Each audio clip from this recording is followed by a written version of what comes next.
NCP নেতাদের কক্সবাজার সফর বা কোনো দেশের কূটনীতিকদের সঙ্গে বৈঠক হওয়া স্বাভাবিক, তবে তা গণমাধ্যমকে না জানিয়ে লুকোচুরি করে মানুষকে বিভ্রান্ত করা হচ্ছে বলে মন্তব্য করেছেন বিএনপি সিনিয়র যুগ্ম মহাসচিব রুহুল কবির রিজভী। বান্ডেল থাকলে প্রতি সেনমানিতে টাকা বাঁচবে। বিকাশ সেনমানি বান্ডেল কিনে জিতুন প্রতি লেনদেনে। সকালে মাইলস্টোন স্কুলে বিমান দুর্ঘটনায় নিহত স্কুলটির সহকারী মাসুমা বেগমের পরিবারের সঙ্গে সাক্ষাৎ শেষে তিনি এসব কথা বলেন। তিনি বলেন, মাইলস্টোন স্কুলের শিক্ষিকা মাহরিন চৌধুরী ও মাসুমা বেগমরা ছাত্রদের বাঁচাতে গিয়ে নিজেদের জীবন বিলিয়ে মানবতার উজ্জ্বল দৃষ্টান্ত রেখে গেছেন। এ সময় রমজানের আগে নির্বাচনের সময় ঘোষণা করায় প্রধান উপদেষ্টাকে ধন্যবাদ জানিয়ে তিনি বলেন, নির্বাচিত সরকার হলে দেশে স্বচ্ছতা এবং সকল ধরনের ষড়যন্ত্র কমে যাবে।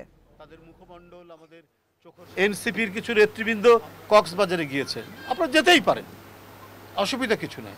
সেখানে যদি কোনো কূটনীতিকের সাথে আপনাদের সাথে আলাপ আলোচনা যদি হওয়ার যদি প্রোগ্রাম থাকে সেটা হতেই পারে, কিন্তু মানুষের সংশয় হচ্ছে, সন্দেহ হচ্ছে।